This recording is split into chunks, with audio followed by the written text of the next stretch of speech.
So from the beginning, you need a few things. You need the material, you need soil, and you need contraption, and you need water. And then you need some tools. Tampers, lots of buckets, shovels, and that's about it. So the process is you got to get your soil damp enough. It's got to have enough clay that when you pick it up and it's damp enough and you squeeze it, it holds. That means it will compact.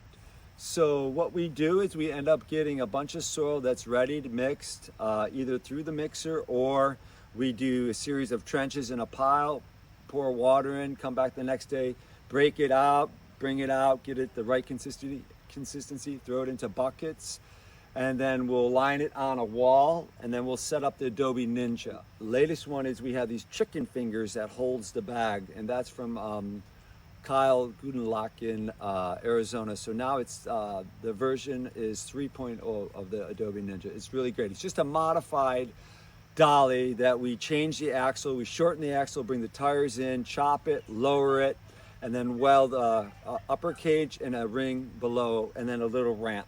So when you're set, you have the buckets, Adobe Ninja, you want to start wetting the wall first. That's the most important thing, is making sure it's plenty wet so that when you lay down this big earthworm, earth snake, that's already moist, and when you tamp it and it cures, that water is the key to make it all one. So you run out the contraption, turn around, throw in buckets, and then as you're running it out, someone's behind with a 4-foot level, getting it relatively flat, fat, and level. So you're constantly running that at the same time.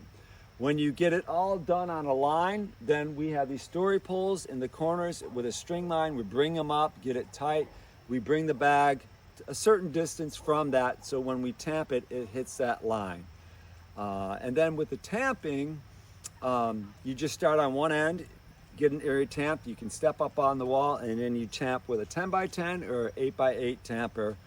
And you're relatively compressing that earth down, and it's blowing out the bags from 10.5 inches to like 12 inches, roughly.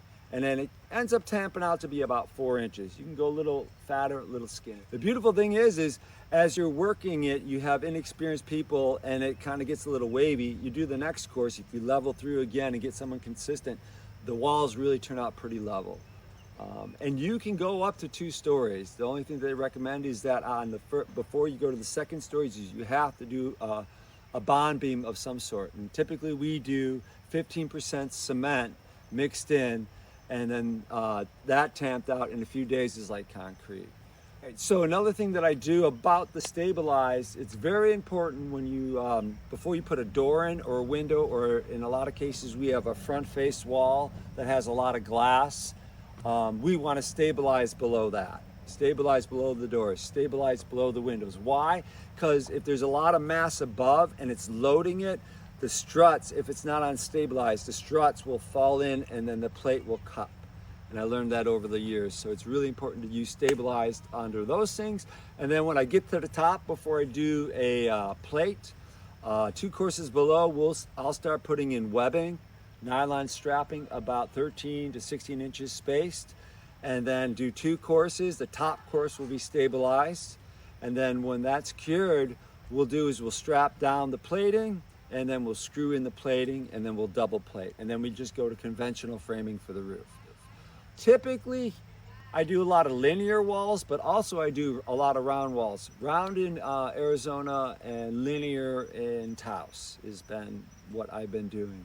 In Bisbee, Arizona, I'm working with another guy, amazing man, Kyle Gudenlock. He's got Promise domes, and I'll do the foundation and the walls, and he'll create the geodesic dome cage, put that on. We fabricate door entrances, fixed hubs to allow sunlight in, and then operable windows.